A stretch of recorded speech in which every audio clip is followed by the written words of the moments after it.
record this. Okay, so everybody should get that signal that we are recording. Just a couple of quick notes. I'm going to share my screen briefly for the moment. Let's see. So desktop share. So I assume everybody can now see my screen. For those of you who haven't used Zoom much, if you move your mouse cursor around, you'll find a control bar, sort of like what I have at the top. It's probably at the bottom of your screen. You can see the participants if you click on the participants button. The chat button is opens up a chat window, which I would like you to use to enter questions rather than have everybody unmute themselves and ask directly. During the first half of the presentation, I'll be managing the chat questions, and during the second half, Alana will be, and we'll hopefully make that work. Get that going myself. Okay. So actually, I'm going to stop sharing for a moment and unmute everybody briefly to see if there are, well, actually, you know what, I'm not going to do that. If you have any immediate questions, go ahead and type them into the chat, and we'll then go ahead and get started. And I'll share my screen and start the presentation.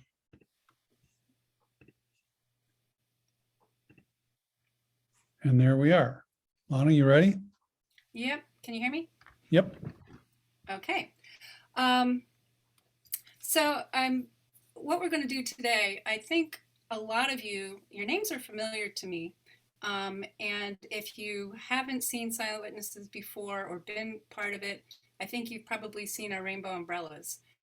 But we're going to talk a little bit about who we are, why we do what we do, who the protesters are, our tactics, strategies, logistics, things like that. And I know a couple people have to leave early. So one of the last things that we do is review our code of conduct. And normally if we were meeting in person, we would have you sign that code of conduct. But since we're not in person, I'm going to have you email me afterwards acknowledging that you accept our code of conduct.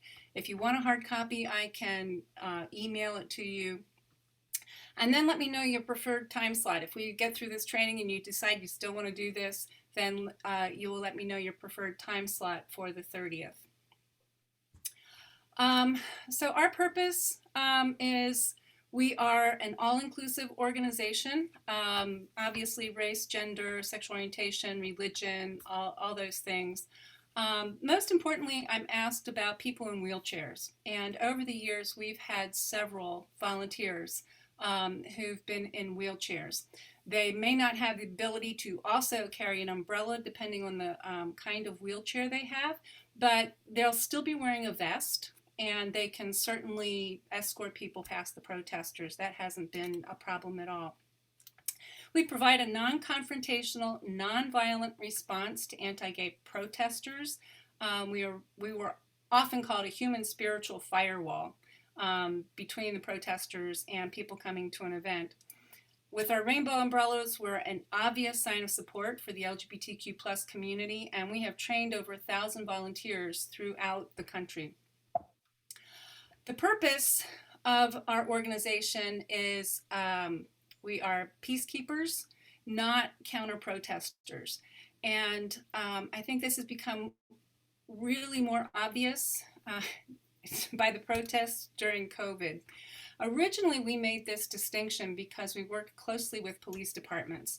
Police get very nervous when there are protesters to begin with, but when there are counter-protesters, it's like a rumble waiting to happen. And so we make it real clear that, you know, we are obvious in who we support, but we are not counter-protesters. We're not there to argue with the protesters.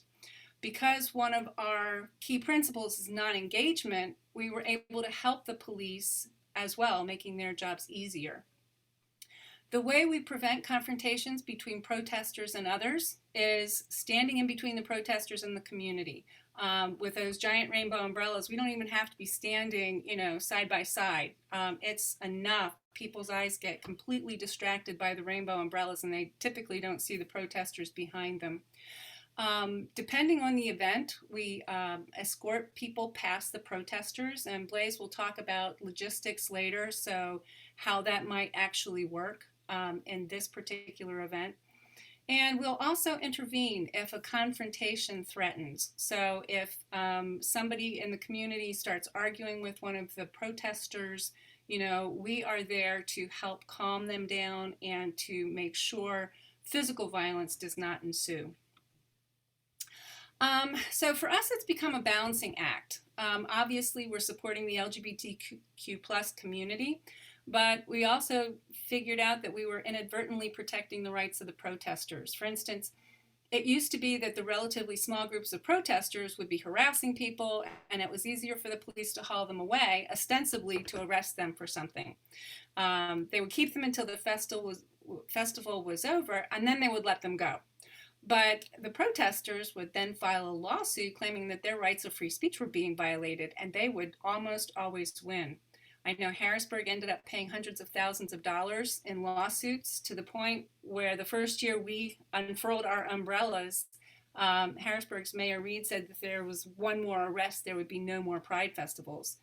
So since we've started as peacekeepers, there have been no arrests, and protesters can end up staying as long as they want.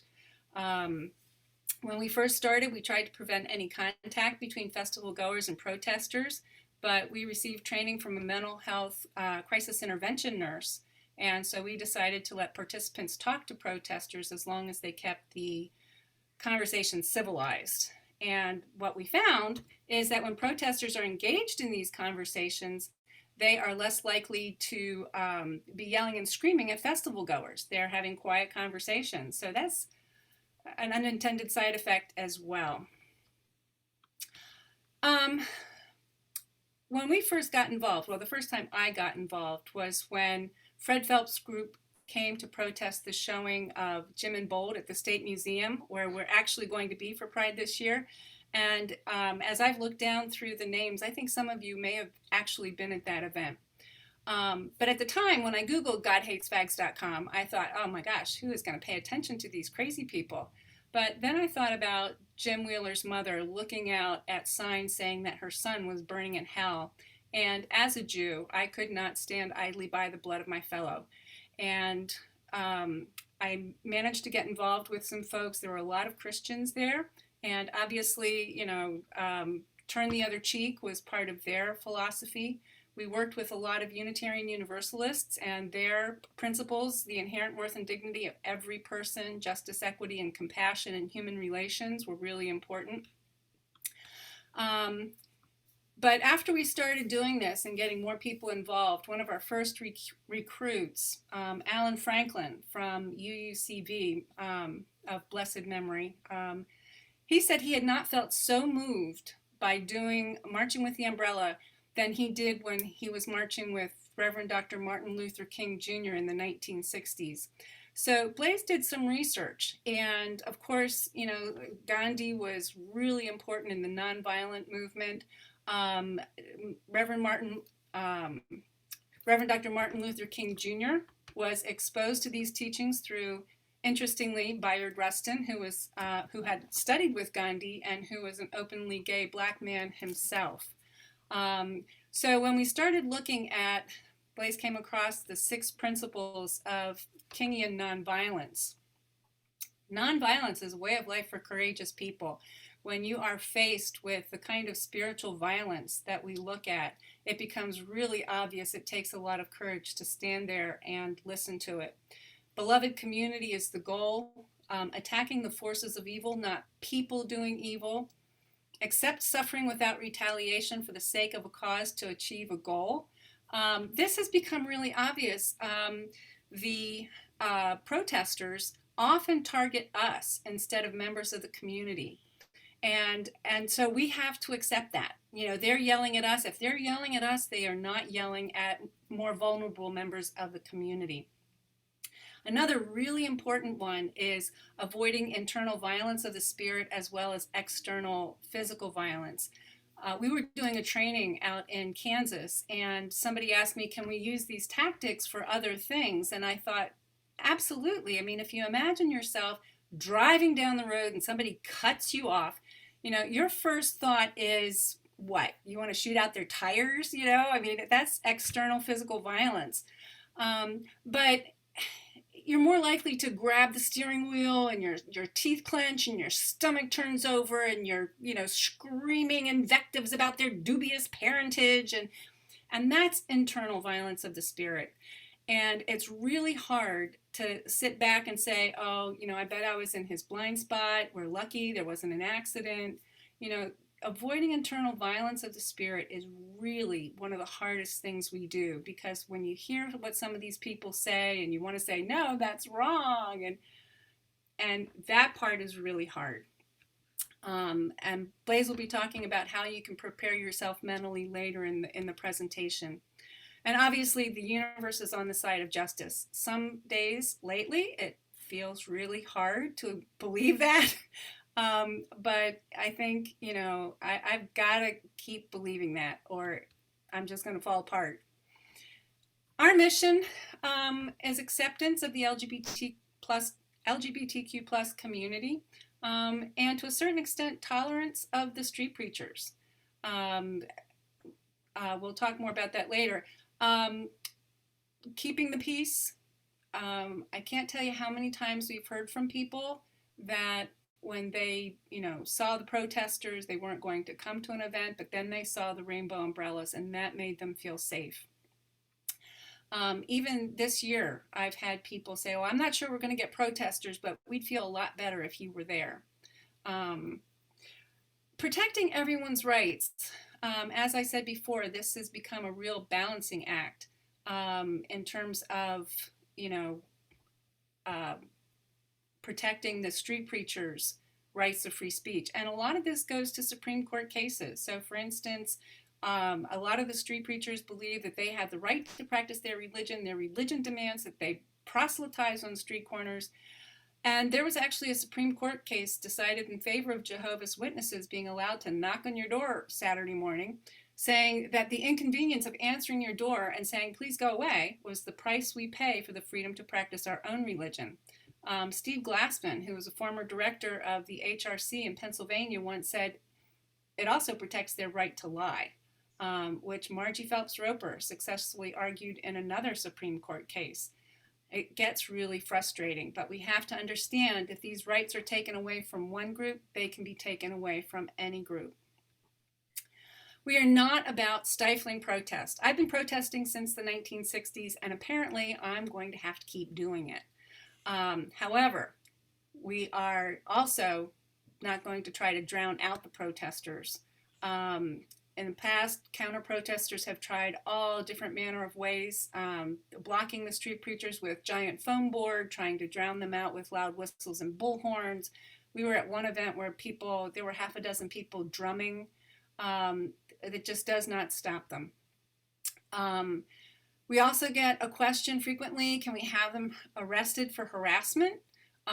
You can, but that requires video. You need witnesses who are not your personal friends, willing to take time off work, hire a lawyer, go to court. So, they do clean up real nice when they get to court. They have won many lawsuits. So it's not worth our time to try and deal with that. We're not about trying to convince others that protesters are wrong. For the most part, we know a lot of things they say they are wrong. When they say, the average lifespan of a gay man is 43 years, we know that's a lie. We know it's based on pseudoscience. And, if somebody's getting really, really upset about that kind of stuff, you can say, yes, we know. But mostly what these folks are advocating is their beliefs. And, it's hard to say, well, your beliefs are wrong. But I've seen ministers, rabbis, seminary students, all kinds of people arguing with these folks that their interpretation of the Bible is incorrect. I've seen atheists declare triumphantly, I caught you in a logical fallacy. Um, but and I've seen these protesters get backed into arguments that they can't seem to get themselves out of. So they just go to the next chapter and verse. But this is not our job during an event while we are a silent witness peacekeeper. If you want to do anything like that after you're done with the umbrella and talk to other people, you are absolutely welcome to. So, participation, you can't be nervous about being associated with an LGBTQ plus group or event. This isn't necessarily a problem anymore. When we first started, we had situations where a private school administrator was fired because her son came out on MySpace. Folks in Lancaster who worked at Sight and Sound used to have to sign documents saying they knew they'd be fired if they engaged in extramarital or homosexual sex. But I don't know that it's really that kind of a problem anymore. You will be photographed and videoed, typically by the street preachers, and in Harrisburg in particular, Steve Garisto is always out there with his video camera. Um, and part of it is they use it if they end up going to court. You must be able to maintain a cool exterior. So even though, and this is Blaze, he is like totally tight on the inside, but he is perfectly calm on the outside. Um, so that's really important. You're also allowed to make cranky faces. I mean, that's okay too. When I hear some of the things they say, I'm like, what? So you're allowed to make cranky faces. But we also take videos. So if we see something going on, then we may have evidence. We have used that evidence in the past. There was one example where a participant attacked one of the street preachers, and the police came over, and I said, I've got it on video. And the street preacher backed down because he knew that he was instigating a fight. He was harassing her, and so those would have been fighting words. There are Oh, and I guess the other thing with video is members of the community may be concerned that they're going to be outed. We also use video. And if somebody comes up to you and says, do you have me on video? And we do, we delete it. The only reason we use it is for training purposes or to provide the Pennsylvania Human Relations Commission or the police. We were actually asked for evidence 2 years ago. Steve Garisto was going to file a lawsuit, and the state's attorney general office asked us for whatever documentation we had. And because of COVID, Garisto dropped the lawsuit, so we didn't end up using that. It didn't go to court at the time, but that's what we use it for. So, who are these protesters, right? They are anti-LGBTQ plus organizations, local fundamentalist congregations, random individuals. We don't have a website anymore, but we do have a Facebook page. And I know we did a drag show in Carlisle, and this random person just kind of approached us and started screaming at us. And I think I posted some video of that so you get some kind of idea about who shows up at these events. They carry signs, bullhorns, they harangue participants as they come and go. There are other organizations too. Do I talk about that later? Yeah, I talk about that in the next slide. And like I said, they may try to provoke a confrontation that they can use to file a lawsuit. Again, if they provoke a confrontation and the police arrest them for harassment or whatever, they'll just turn around and claim their rights of free speech were being violated or the right to practice their religion.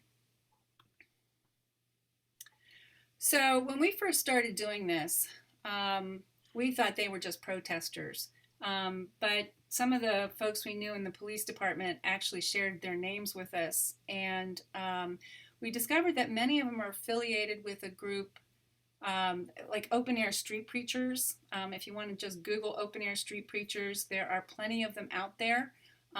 They have been, even though we have not been having as many protesters at our events, this is an organization that continued to grow even before Trump was elected. So there was a lot of support for these folks after that. They are extreme fundamentalists who take the Bible literally. They view themselves as modern day prophets. So Isaiah, Jeremiah, Ezekiel, you know, those prophets would see the populace living immoral lives, living in sinful lives, and they would exhort them to return to the laws of God. And there are a lot of times when I think Americans are, they seem to be going to hell in a handbasket. I mean, corporate greed and corruption, denying adequate health care to widows and orphans, girls gone wild, mass shootings. I mean, yeah. And it used to be that the street preachers blamed the LGBTQ plus community for everything from pedophilia to natural disasters. But I tend to believe that a lot of our politicians and media outlets are equally responsible for those kinds of things. We also see this year, we've been seeing Christian nationalists and white supremacists showing up at events. Some of you may be familiar with the group that showed up in Idaho. Over 30 guys in a van with guns were going to disrupt an Idaho Pride Festival.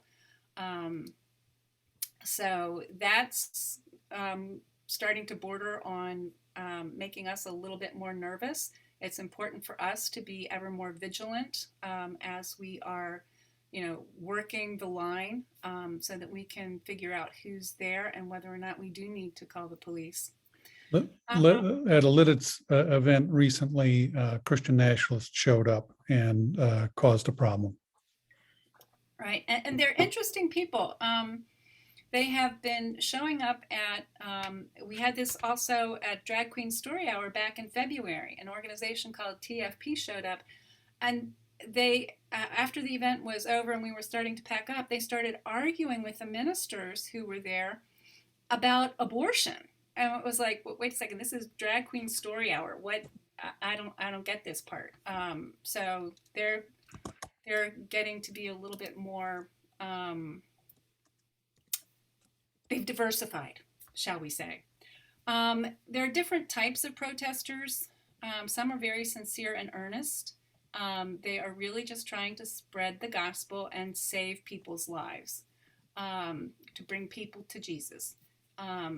They are fairly easy to work around, to work with. There are some who are fiery and aggressive, and these are the ones who get into the, burning in lakes of fire and we're all doomed and damned and all that kind of stuff. And then there are some that are just belligerent and nasty. And one of the ones that we see a lot at Harrisburg Pride, if you've been to Harrisburg Pride in the past, Stephen Garisto, he can be absolutely belligerent and nasty. He has no fear in terms of arguing with police, and you'll hear him yelling at Blaze, makes really hateful comments, mostly to Blaze. He's stopped attacking me, but yeah. So Aren't you the lucky one? well, they typically do not regard women as worthy being allowed to speak. Although occasionally there are exceptions. There was a woman, when we talk about modern day prophets, there was a woman a couple years ago at Harrisburg Pride dressed in sackcloth and ashes, standing on a ladder, exhorting people to come back to the laws of God. So some of them are a little bit unusual in that regard. But most of these groups do not believe that women should be allowed to speak in public. They don't address them by their name. They call them woman. Blaze was yelled at for allowing his woman to speak in public. And how could he let his woman be in charge? And there's a group that went to Kutztown recently, Pastor Aiden. They were all wearing t-shirts, including the women. Now, they were allowed to speak, but the t-shirt said women belong in the kitchen. So so they do have some interesting views. They're misogynist. Right. And we have come to believe that misogyny is also the basis of homosexuality, homophobia. And what we see a lot in these street preachers is they will often ask, well, which one of you is the woman? So if it's a gay couple, they're upset because one of the men in that couple is being a woman, and that's wrong. Or if there's two lesbians, One of them is trying to be a man, and how dare she? So a lot of the homophobia that we see in these folks is actually misogyny. So the guy in the top left corner is Steve Garisto. He is the one that we've seen almost every year in Harrisburg. The guy on the right is Archangel Michael. We frequently see him at Harrisburg Pride festivals.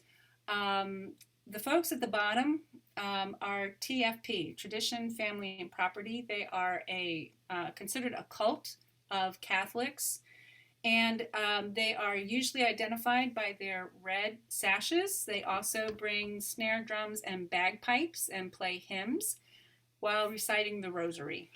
So, and they are also the ones that were accosting the ministers at the event in February about anti-abortion stuff. So we've dealt with a lot of these folks. Like I said, you can check out our Facebook page, Silent Witness Peacekeepers Alliance. There are a few videos there from previous events if you want to take a look at those too. Their tactics are fire and brimstone.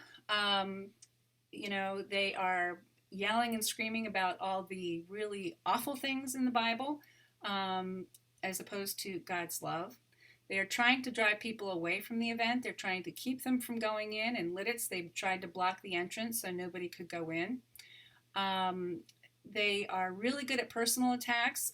If you are older, they will attack your gray hair and say that you are going to die soon. And it's not too late to accept Jesus as your Lord and Savior. They've made fun of people for wearing tie-dyed t-shirts. There was one year when one of the street preachers got in my face and told me that my wrinkles were evidence of God's wrath, and that my midriff was going to fall, and that was evidence of God's wrath. So they, you know, just trying to provoke an angry response. We don't have this subterfuge, the shills, and posing as festival goers. We don't typically have that problem at a Pride festival. However, one year, 2 women paid to get into Harrisburg Pride and started handing out offensive brochures. And a few people who were traumatized by it reported it to the Pride staff. And Pride staff said, you know, this violates our rules. We have a permitted event. We can set our own rules. And they said, you can either stop handing out the literature or we will give your money back and you can leave. So we certainly have had that event, that kind of thing happen, but not too often. Their rights, obviously, they've got First Amendment rights of free speech, of to preach on street corners. The one exception is fighting words. There was one lawsuit they filed, and because they had video of one of the preachers yelling at a transgender person, screaming, "What is that? A she-male?" The judge threw the case out saying, "Them were fighting words." So it's also why we use video. They carry signs. These signs are great, big, huge. They can be like 6 to 8 feet tall. I would just say if it's windy, make sure you're far enough away from them. I've seen them blow away like, you know, sailboats sometimes. Amplification is a tricky issue. Some jurisdictions have decibel limits, but in our case, the Pride Festival is usually making more noise and they're exceeding decibel limits anyway. So we try not to, you know, worry about that one. They will hand out literature all over the place. I just ask people, you know, don't throw it on the ground, just, you know, throw it in the garbage can. The more people that take their literature, the faster they run out of them, although they typically won't leave at that point. Occupying public property is tricky depending on where we go, and I think Blaise will talk more about this. In fact, this was one of the reasons Steve Garisto filed his lawsuit. The Capitol Police determined that the permit of the Harrisburg Pride Festival was curb to curb. So Steve was not allowed to stand on the sidewalk where the festival was at Soldiers and Sailors Grove. He was forced to stand on the opposite side of the street. We've been told by the Pride Committee this year that the same rules will apply. This will be curb to curb. and they will likely complain about it as well. Um, so we can't always depend on that being enforced. And so this is one place where we ask you to be flexible. If the Capitol Police come up and say something to you, please listen to what they're saying. Let us know. Typically, they come to Blaze right away, and then we may ask you to do something different. That's one thing you need to be aware of.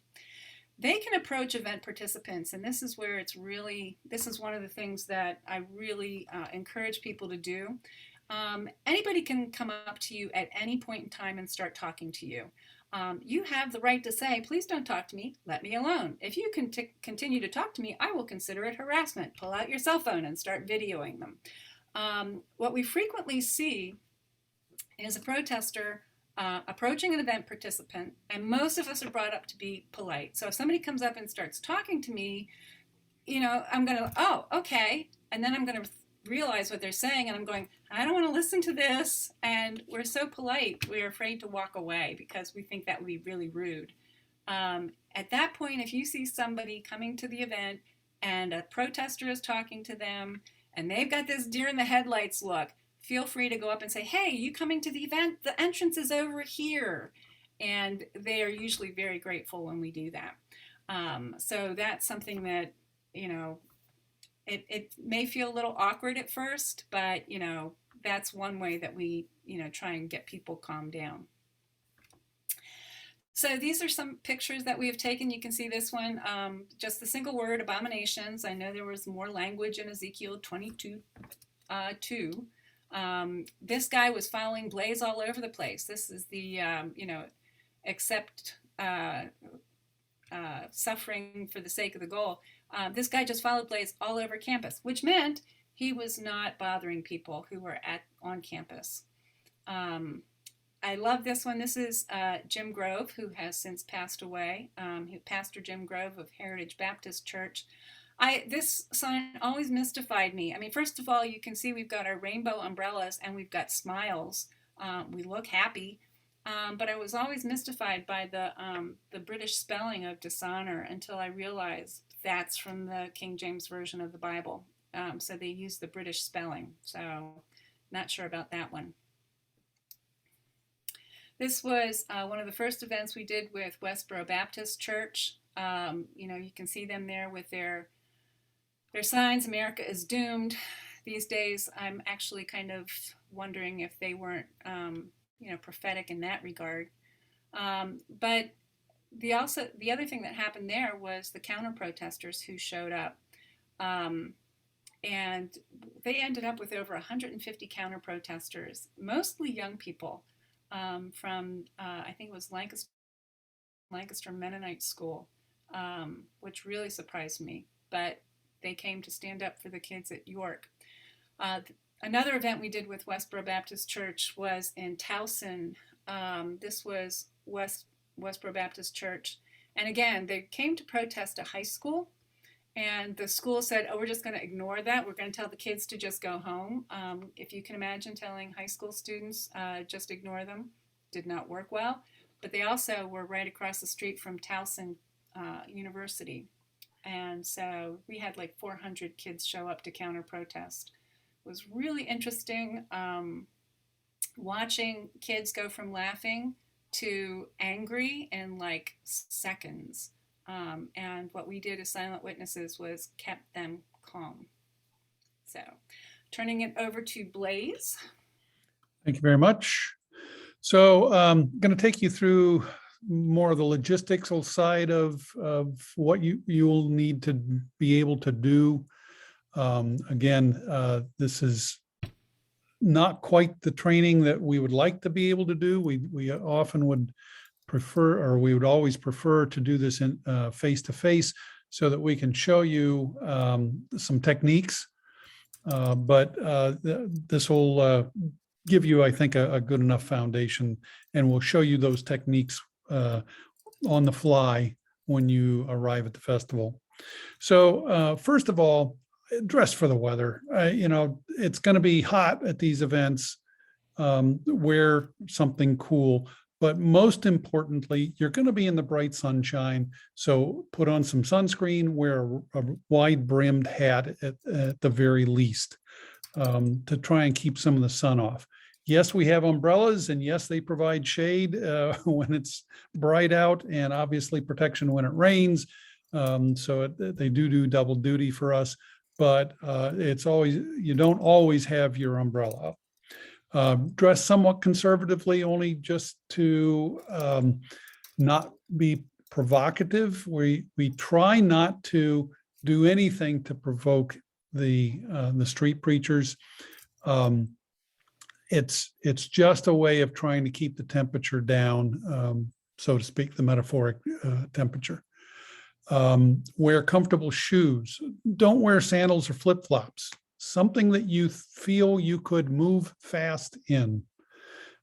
Because if there is any kind of emergency, you're going to need to have to move quickly. We ask you not to bring any weapons of any kind, especially any guns or knives. I don't care if you have a carry permit. We ask you to leave those things in your car or at home. And we don't even carry mace or pepper spray. And the reason for this is we're trying to work with police departments to help them understand that we are peacekeepers and that we are not going to do anything that is in any way violent. And yes, I know mace and pepper spray are defensive weapons, but it's kind of my feeling that anything that we can do to help the police view us as allies and not as counter protesters is important to try and do. We'll talk more about dealing with the police in a little bit. Keep hydrated on these hot days. We are going to be providing water. If you have some sort of carrying device or bottle that you can carry, preferably one that doesn't require you to hold on to it all the time. So some sort of strap or pocket that you can keep your water in is a good idea to keep your hands free for using the umbrella. If possible, walk around the site before the event. If you're familiar with where we're going to be for the Harrisburg Pride Festival, that's good. I'm going to show you some pictures of it in just a minute, so you'll be a little bit familiar anyway.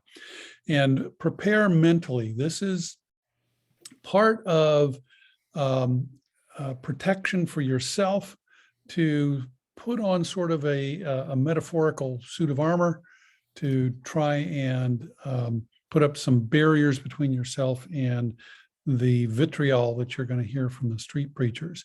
And one of the reasons that we try and limit the amount of time that any one person spends out on the line is because we know how damaging the psychic violence, if you will, the verbal violence can be.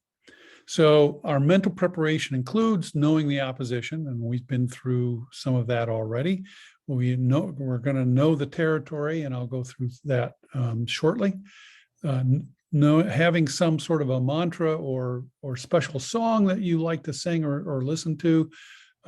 We prefer that you not have your hearing impaired by wearing headphones, but if that's what it takes for you to be able to deal with this, that's fine. Just make sure that you can still hear direction from us. But if necessary, put on a playlist of some sort.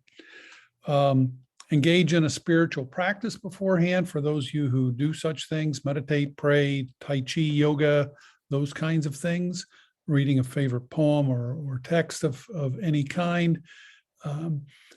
I strongly urge you to do something before you walk out on the line, just to sort of put up that little bit of a barrier that will help what happens to sort of roll off your back. So here's the venue. This is obviously an aerial view of the State Museum. And over here we have the state archives, and I don't remember what state building this is on the right, but whatever it is, the event is going to be in this plaza between the museum and this other building. That, oh, by the way, that building is the Keystone Building, and at Okay. this point, I believe it's going to be open during the event, and it's air conditioned. So the Pride Committee has suggested if you get really hot and tired, please go in and avail yourself of the exhibits there. Yeah. The nice thing about this plaza, First Responders Plaza, I believe it's called, is that it's elevated from the street level, which means that people, once they are inside the festival, are going to be about 8 feet above where the street preachers are going to be. And that's going to provide some separation that I think is going to be important. We're going to look at the entrances now to the park. And you can see now from the street level that this is the main entrance on North Street. It's fairly large. You can see that there's a lot of space there, and the sidewalks are very large. This is going to be the main entrance, we think, to the festival. You can see how elevated it is. The key question that we don't have a firm answer on is where the street preachers are going to be allowed to stand. We are hoping it's not on this sidewalk. We've been told that the permit is in fact going to be enforced out to the curb by the Capitol Police. This is all Capitol Police jurisdiction. And if they do enforce it that way, it probably means that the street preachers will be on the other side of the street. And if that happens, it'll make our jobs enormously easier. We don't know how far down, left or right of this position they're going to enforce that. It could be that it's going to go all the way down to 3rd Street on the one end, and I don't remember what the other street is called. Is it Capitol? Commonwealth Street on the other end. I don't know that it's going to be that far. And obviously people are going to have to walk on this sidewalk to actually come into the festival. So we're going to be playing it by ear in the early going to try and figure out how we're going to deploy. I'm going to try and talk to the Capitol Police before they actually open the gates to try and get some of that determination so that we know how we're going to stand. This is the other side. This will be on the Forester Street side. I don't know if that's going to be an actual entrance into the festival or not. I think it's going to have to be, though, because this is this side. Well, this side's going to have the food trucks. So, right, but I believe, and I think somebody from the Pride Committee is here. But this entrance is going to be closed. And it's going to be blocked for food vendors and the drag entertainment. I think this is where the drag queens are going to come in through this entrance. Performers. Yeah. Yeah. The other concern is that corner up by Forster and Commonwealth. Right. And so we might have some folks stand up at the corner because people are going to be coming from the garage. Right. We think. And again, if the Capitol Police do in fact enforce curb to curb, this area is going to be free of protesters. So that'll be good. But we'll have to see how that actually plays out, because this is the first time in this particular location. And if the Capitol Police follow what they did at Soldiers Grove, I think we're going to do just fine. But we just don't know yet. Oh, and one other thing, Blaze, for handicapped access, there is a ramp on this side. To the left of these steps. Right. Yeah, there is a ramp for people in wheelchairs. Toward the other concerns. Toward the Commonwealth Road side of these steps. Yes. Right. That's exactly right. Yeah. The other steps on North Street, there is not a ramp at all. Right. So anyone in wheelchairs or with strollers that they don't want to lift up the steps, they're going to have to come all the way around to the other side, which is a fairly long walk. But that's where the actual ramp is, and feel free to act as directional guides for that when people come up. So Alana and I wear these really bright vests. Don't ask me what color they are because I'm colorblind. I've been told I think they're like a lime green or something. I don't know that we're going to have any captains. If we do, they'll be in yellow vests. We all have radios to contact each other. And if there's a need for security, we'll probably be the ones to call for that. So our key principles for silent witnessing is non-engagement and non-confrontation. And we're going to go through what those mean. So non-confrontation, do not speak directly to protesters. Earlier, Alana said something about if they start talking to you, you're free to tell them, don't talk to me. That only really applies to the festival goers. When she said you, she didn't mean you as silent witnesses. She meant you as if you were coming to the festival. So as silent witnesses, we ask you not to talk to them at all, regardless of what they say to you. I don't care if they're asking you questions or anything of that sort. It's not our job to direct them in any way. If they're not in the right place, we will talk to the police or to the security people to make them abide by the rules. We're not in charge of making them abide by any rules. So we should not need to talk to them. Don't gesture at them. Alana said something about making faces, that's fine, but no hand gestures, if you please. And when we're facing them toe to toe, which sometimes happen, you'll see in a picture in a minute, we don't even look them in the eye, because looking them in the eye is a form of nonverbal communication that we strive not to engage in at all. So remember that they won't change the subject and you won't change their minds. There is no point, and this is something that we do tell festival participants, there is no point trying to argue with these people, because you're not going to change their minds one iota. And we frequently have ministers try and argue biblical passages with them, and it doesn't matter. You're not going to. The other principle that we use is it's impossible to reason someone who is with someone who is impervious to logic, or you can't reason somebody out of a position they did not reason themselves into.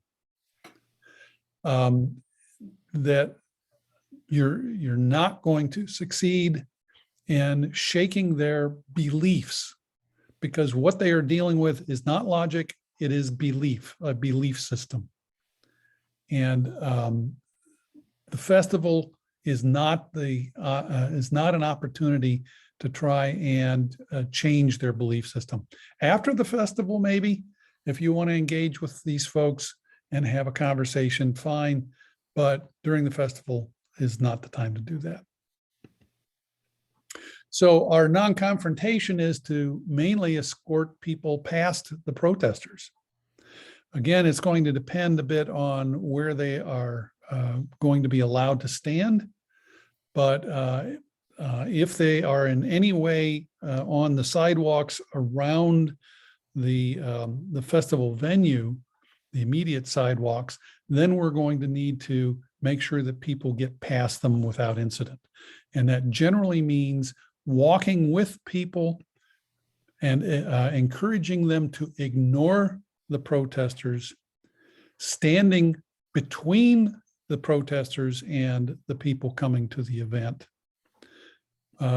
We will avoid physical contact with the protesters ourselves, and if there's any potential trouble between protesters and any participants, you need to direct that to us or directly to the police if they're standing, or security if they're standing nearby. That's a tricky one. In this more modern era of the last several years, we have become cognizant of the fact that many people are very nervous about dealing with the police in any way, shape, or form. And we get that. Alana and I are certainly at the top of the privilege pyramid, And we know that we can deal with the police when others cannot. We do take advantage of that for ourselves. And that's one of the ways that we get cooperation from police departments is by relying on our level of privilege. We understand that you may not have that same level of privilege and therefore may not wish to engage in any way with the police. And we respect that. But understand that the police do have a job. They have a role to play here. The real benefits of what we do, however, is that we try very hard to take the police out of the equation altogether. If we can prevent confrontations from happening, they don't have a reason to step in. Keep in mind that the role of the police is to react after violence has occurred. And our job is try to stop the violence from happening at all. And it's a tricky line for us to walk, and we recognize that, but it's important to keep that in mind, that our main task is to try and keep the police from ever having to react at all. And if we do that successfully, there's going to be no problems whatsoever. One way that we do that is maintaining our own personal space around us, try and keep 6 feet between us and anybody else, at least the protesters. And that provides typically sufficient buffer so that we don't accidentally hit them with our umbrellas, for instance. If they are moving and we are moving and bump into them, then we get called for a foul, and that's not a good thing.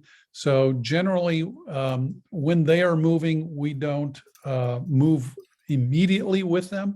We provide some extra buffer space between us so that we don't accidentally bump into them. Try and keep your umbrella over your shoulder or along the side or closed. Carrying it over your head like a standard umbrella is fine, but it does kind of get in the way when you're walking in crowds. So especially if there's a tight, close group of people, probably close your umbrella or hold it up really high so that people don't bump into it. You don't have to do anything to actively keep people from seeing the street preachers and their signs. Believe it or not, just hanging those umbrellas over your shoulder like you see in this picture is almost always sufficient to keep people from noticing the signs. They see our bright umbrellas, they focus on those and never look up to see signs that are even being displayed above them. And whatever you do, don't use your umbrella to push people. That's an absolute no-no. When the opportunity occurs that the protesters are standing still, we create a firewall. And that basically means that we will have people standing with our street preachers behind us. We'll have our umbrellas behind us. We will have a few people positioned looking in the direction of the street preachers, though. That's the 360 ready. We're going to 360 degrees because we don't want people approaching the street preachers from behind. That has occurred a few times in the past, and we have adjusted our tactics to try and take that into account. But more frequently, we're actually moving along with participants coming to a festival. And you can see in the lower picture here, we have some of our peacekeepers walking along with this family and holding at least one of the umbrellas down along our side so that it shields the children in particular. So here's one of the early events that we were called out for in York. This was a showing of the film For the Bible Tells Me So, and a number of street preachers came to the event, and we stood just in front of them because they weren't moving. And eventually they decided to stand toe to toe with us, which was uncomfortable for us, but we're just going to stand there and look out past them without looking them in the eye. We also use cameras to encourage good behavior from the street preachers. If you want to take out your cell phone and record, feel free to do that. We are going to have cameras on site, and we turn them on and off as needed, but you may see us there with our cameras. And if anybody knows how to run a video camera, please make yourselves known to us so that it frees me up in particular to do other things rather than run a camera. We would really like for nobody to speak to the protesters, but of course they do, everybody else has rights as well. Still, we're going to do everything short of pushing people along to try and encourage people to ignore the protesters entirely and to simply go into the event. But if people are going to talk to the protesters, we need to talk a little bit about what happens typically when people try and speak with the street preachers. This diagram was provided to us by a trauma nurse, and it describes what a person's state of mind is when they are capable of calm discussion. And the center portion of this diagram between the horizontal lines here is capacity for connection, meaning a person has the ability to be reasonable. When people begin to get angry or they get defensive, they'll enter one of two states. At the top, we see hyperarousal state. It's what we typically call fight or flight state. And at the bottom is a hypoarousal state. That is what we refer to as freeze or flop. And the characteristics of people who enter these particular states are of interest to us. So in the hyperarousal state, people get very active. They're going to start gesticulating, maybe flipping the bird to people. They begin to lose their ability to concentrate, and they become argumentative and irritable. And this is when people in particular become most likely to get into a fight. And so these are the ones that we are keeping a really close eye on. And our main goal is to try and anticipate when somebody begins to cross this line, this upper line, into the hyperarousal state, and head them off before they get too far into it. Now, what are going to be red flags that somebody's heading in that direction? Well, if they are becoming irritable and argumentative, then probably they're going to start, as I said, gesticulating. They're going to start cursing. They're going to start taking steps toward the street preacher. And any of those are red flags that require immediate response from us. That immediate response is get physically in between the street preacher and that individual. It usually means you're going to need to close your umbrella so that you have a little bit more space to work with. I tend to hold that umbrella crossways across my body to create a little bit more of a barrier, one that the person who's entering that hyperarousal state is not likely to want to cross. And try and speak to that individual very directly, but in a fairly soft voice. You don't want to yell at this individual, because that just escalates their state of hyperarousal. And we, by speaking softly, fairly softly to them, it actually gets their attention. It requires them to concentrate. My goal is to, first of all, get them to look me in the eyes. Rather than looking at the street preachers, I say, would you please look at me, please? I want to talk to you at the moment. Could we please just calm down a little bit and maybe step back a few steps and calm down, because you're getting too excited here and you're getting into a dangerous state of mind. Those are the kinds of things that I will say to somebody to try and get them to begin backing away from that hyperarousal state and back into the sort of the safe zone. It's important to get them to step back in particular. And generally, when I step toward them, they are going to instinctively step back and try and maintain their own personal space.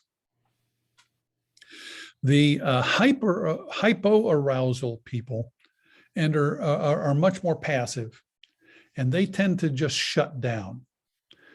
They withdraw, they become detached, they look like deers in the headlight, and they become stuck. These folks basically are the ones Alana was talking about earlier, who are too polite to try and step away from these street preachers who are trying to talk to them. Because we've always been taught you should be polite to people talking to you. Well, that's not the strategy to employ here. When this happens, when you notice that somebody is sort of just standing there, letting these street preachers verbally accost them, again, step in between, face the person who is shutting down, and again, begin trying to get them to focus on you, talk directly to them, and escort them away. All you have to say is, could I talk to you a little bit over here? And get them to move at least a few steps away, and then just keep moving them.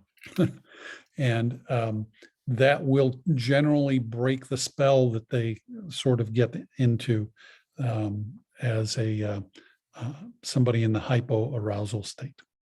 The other thing I've seen as well is people who've been traumatized by fundamentalist parents who have taken them to those kinds of churches, for instance.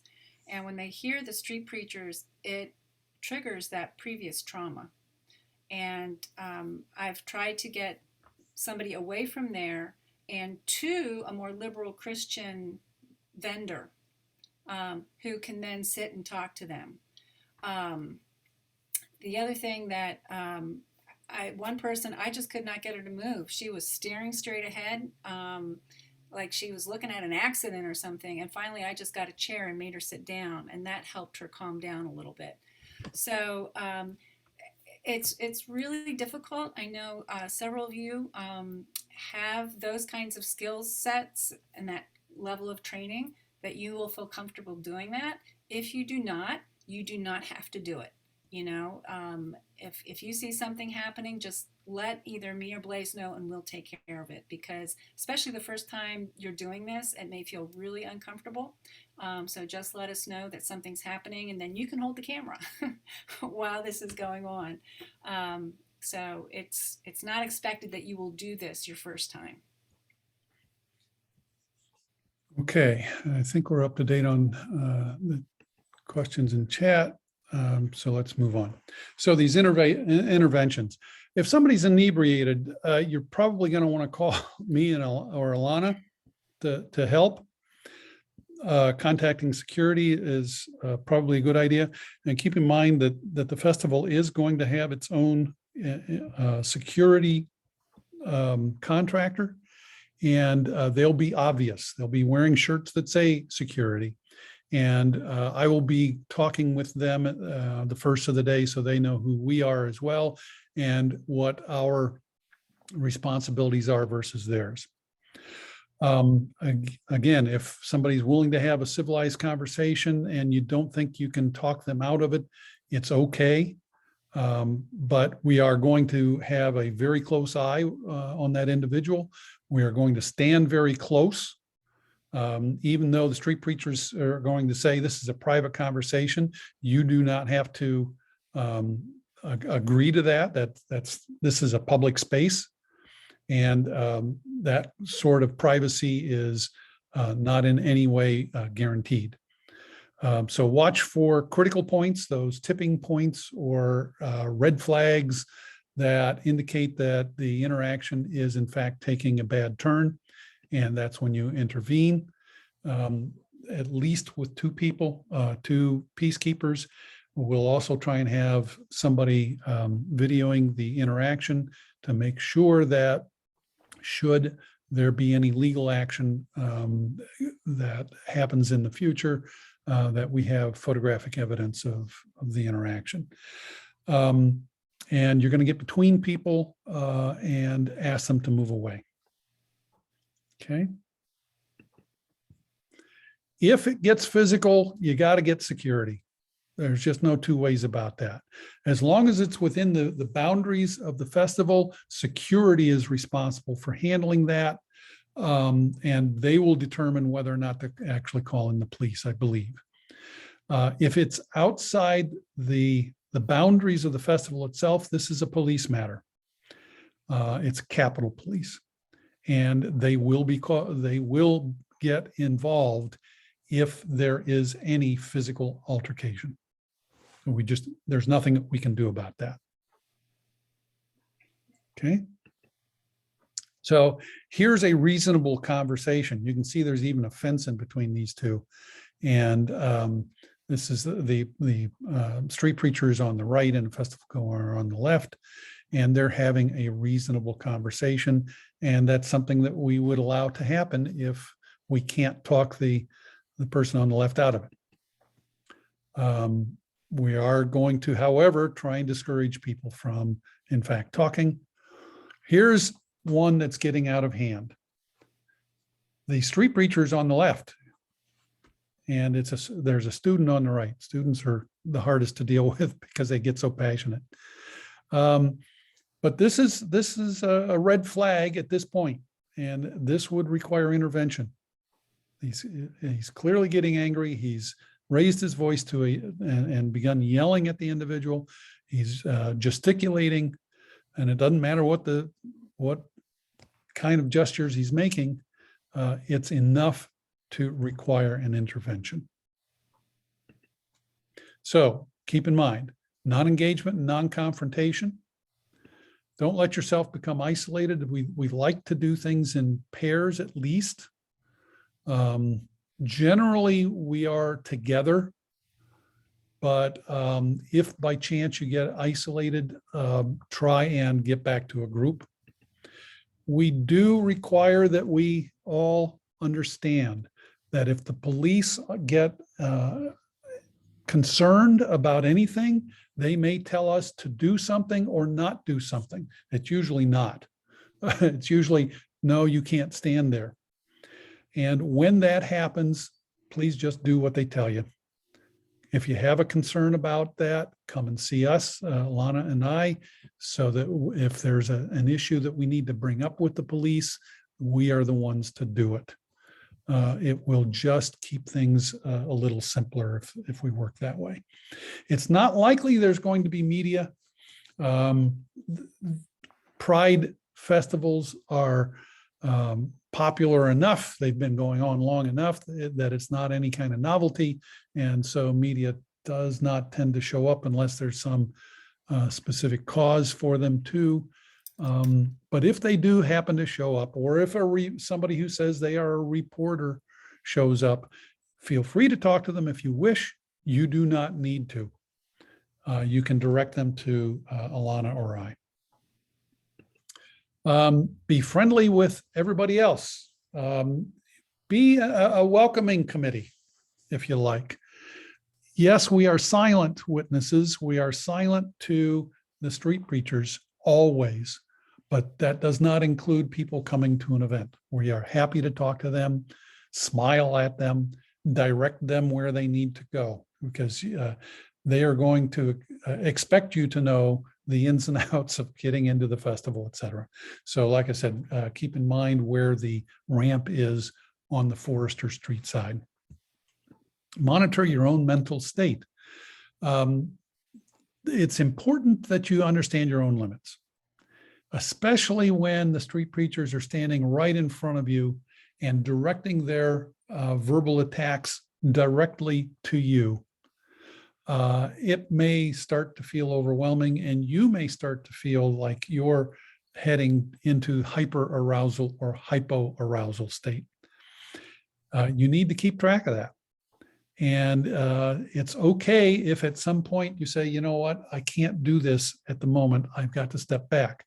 Please let Alana or I know that you're doing so, just in part so that we can help you to calm down, but also so that we can keep track of who's on the line and who isn't.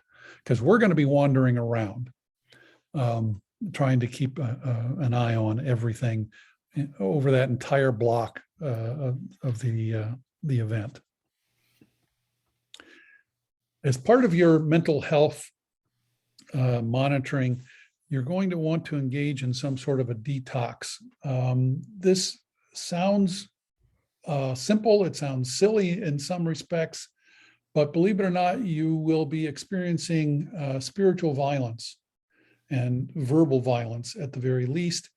And even though it may feel like it at the time, like you are dealing with it just fine, I can tell you from experience ourselves and with many of our volunteers that there is sometimes a time delay in the effect that this type of violence has.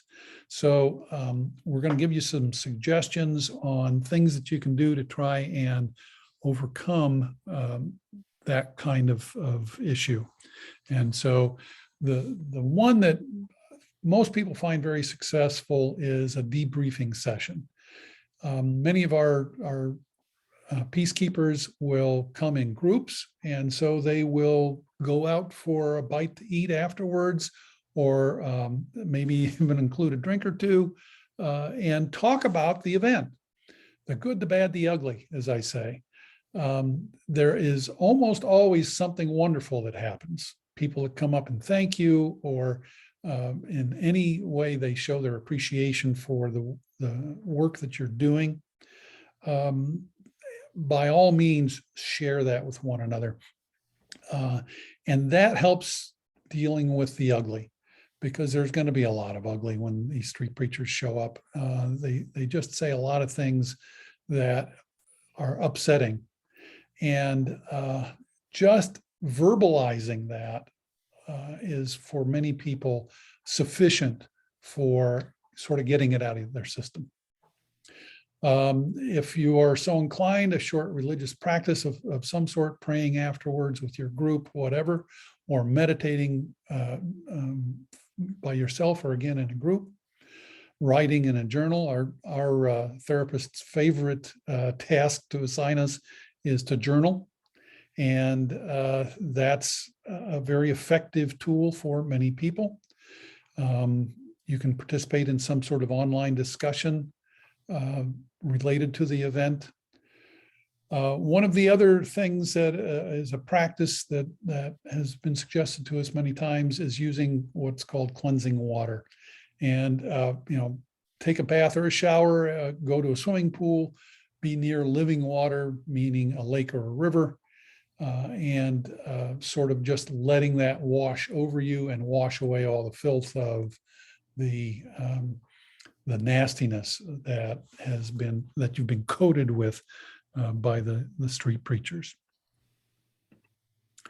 So our code of conduct, we're going to go over this briefly. Again, if you wish us to send you a hard copy, or actually an electronic copy of this, we will be happy to do so that you can have it on hand for your own reference. But it's basically the things we've gone over already. So you need to go through the training. That's what we've just done. You'll conduct yourself in a professional manner. You'll not carry weapons of any kind, including mace or pepper spray, at an event. You'll obey the directives of police, security personnel, and the directors or captains at an event in a prompt and courteous manner. You will notify the police or security immediately whenever a physical confrontation in particular, appears imminent. You'll take the next necessary steps to avoid physical confrontations with and between protesters, counter-protesters, or event participants. You'll not engage event protesters either verbally or with any kind of gestures. You will escort event participants past protesters in a friendly, orderly, and non-confrontational manner. You will protect everyone's right of free speech. As Alana said earlier, we were kind of surprised after, it didn't take us too long to figure it out, but surprised to learn that actually one of the jobs that we're engaged in is protecting the street preachers' right to do what they do. We pointed this out to one of the street preachers one year, and it surprised him. And he actually thanked us on his Facebook page for protecting him. He didn't quite realize that either, as a sort of a side effect of what we do. It's a necessary side effect, unfortunately. We wear and carry our gear to be identified as a silent witness. You'll have safety vests and umbrellas that we will provide. You'll monitor your own mental state and remove yourself from duty immediately if you begin to lose your objectivity. And if we notice that you are not adhering to any of the above, we will act to remove you from duty. So our goal, keep in mind, is 0 arrests, because if they don't get arrested, they can't file lawsuits easily. That's been very effective at shutting off a lot of their financial support, believe it or not. We credit that actually with one of the reasons that the number of street preachers at the events that we provide peacekeepers for went down dramatically in just a few years after they figured out that we were keeping them from filing lawsuits. So your next steps are to email Alana that you accept this conduct, code of conduct, and that if you have specific time slots that you would like to work for us at the festival, which I believe is it 11 to 6 or 5 or noon to 6, Alana, the festival time? Do you remember? Yeah, I'm pretty sure it's 11 to 6. Yeah. You caught me off guard now, because now I'm confused about Allentown's Pride Festival. I forget which is which. Oh, Rob just texted. It's 11 to 6:30. Yep. Okay. So if you have specific time slots in there that you would be able to work and willing, please let us know and we'll do our best to assign you to those. So a time slot is usually an hour. So if you can work from 11 to 12, or if it needs to be 1:30 to 2:30, just let me know when you're available. And like I said, we do try to keep it to an hour. As Blaise has said, there have been people who can't even make the hour because it's just more than they can handle. And don't feel like I've got to stick out this whole hour. If you can't do it, we had one guy who would stand there for 10 minutes and with his umbrella, and then all of a sudden he'd start shaking, and it's like, okay, go away. And then he'd come back and he'd do it for another 10 minutes. And, he needed to do it, but he knew his limits. So, if you can, now some people will work for an hour and then they'll go do something else and then they'll come back and work another hour. What we're anticipating is when we first start, like at 11 o'clock, we're going to have people at the corner of Commonwealth and Forster, because the people coming from the, it's called a big thing where people parking garage, as well as at the North Street entrance. And then from there, if there are no protesters over there at the Commonwealth and Forster, then we'll just move everybody over to the north entrance. So we're hoping to have at least 6 to 8 people on duty at any given point in time. These protesters, it used to be, well, around 3 o'clock they're going to leave. Steve Garisto will not leave. I mean, there was a tornado watch warning, and he still would not leave. You know, everybody's running and scrambling for cover, and he's still standing there because God's going to protect him. So, you know, the if you want to work an hour and come back for another hour, that's also fine. You can decide at the last minute. You know, I'll have a spreadsheet where I'll be, you know, looking at who's working when. So you can also decide at the last minute. My expectation is that our main location where you will find Alana and I is at the North Street entrance. We're going to have, I think, a pop-up probably Easy near up, yeah. that up the steps, so that'll be our main hub. Yeah, So at this time, meet us there at the north entrance, Yeah. and then we'll direct you from there. at this time, if you'd like to unmute yourself and ask questions or have other comments, please feel free to do so. Hello. Can you tell us who we should email to sign up for a shift? Yeah, Yeah. Alana Berger at Comcast.net. I emailed you originally, so if Yeah. you don't have that email, Yeah, I do. okay, yeah, just email me. I'm likely to, I'm sure we forgot something, and I may email everybody again anyway. One of the things I forgot was providing a direct link to our Facebook page. When Blaze talked about an online discussion, we do have a Silent Witness Google group that is limited. If you've gone through training, I can add you to the Silent Witness Google group. We used to do a lot of detoxing on the Google group, but a lot of people have kind of dropped away from that. So I have no problem with you posting things on the Facebook page, as long as you're fine with the, you know, revealing things on the Facebook page. You're welcome to make, because you'll see, I put comments about, you know, oh, dinner and a show when we get street preachers. I'll post videos and things like that. So you're welcome to do that on the, and if you can't find it, let me know and I'll send you a direct link to it. This is Nancy. I just wanted to tell you this training has been phenomenal. It has been. Yeah. Really wonderful. Thank you. Thank You're you. so welcome. Appreciate hearing that. I'm Dale. I had a quick question or comment, maybe. I'm going to go ahead and sign up and everything. I just had a quick question, and I'm assuming I already know the answer to this. The Capitol Police, will they have body cameras As that far as you would also use to, if you ever needed for video backup or any kind of, would they have body cams? You know, I don't remember if yeah, they did or not. I think they probably do. But I'm going to ask the board members to double check on that as well. Thank you. Yeah, I'm not sure because they have been, of all the police we've dealt with, Harrisburg used to be fabulous at the very beginning, but after Mayor Reed's term in office was over, they became more difficult. Okay. And so, but Capitol Police have been absolutely fabulous. Yeah, That's cool. Capitol Police Yeah.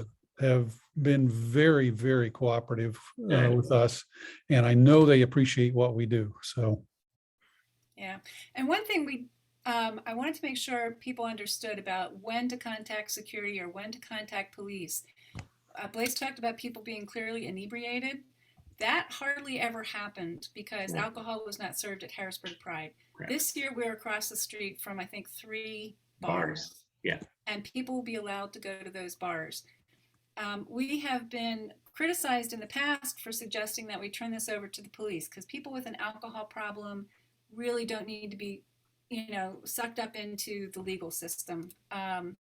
So one of the things when we get to know the territory, one of the things I do is check out the vendors who have, you know, either, because they're usually people with, I don't remember if it was Alcoholics Anonymous, but substance abuse. There are people there, vendors who do that. There are religious vendors, members of various churches. I have pulled people into the festival and say, please talk to these, you know, these people, if you have concerns about what the street preachers are saying, take advantage of the resources. And if you're not sure where to send somebody, let me know and I can direct you, because we don't want somebody who's, you know, who managed to drink too much suddenly being arrested, you know, because it was a special event. We do want to try and handle that if possible by ourselves. And even if it's just talking to the Pride security, who will, you know, because these guys are usually, you know, and even some places have women who they're just, you know, they're all, you know, chest bumping people and stuff like that. I mean, they're really great for helping to keep things away from the police. If there's no other questions, I think we're done. Thank you very much for your attention. And I need to end somewhere. Yeah, so absolutely. And if you come up with more questions between now and the end, oh, the other thing I wanted to mention, if the umbrella part looked really intimidating, normally when we do a training, we have the umbrellas and you get to walk around and feel what they look like. So, you know, show up a few minutes early for your shift, and, you know, we're here to help you if you have questions. So don't worry about the umbrellas being too overwhelming. Okay, take care, everybody. Thanks. Thank you so much. See you soon. Thank you for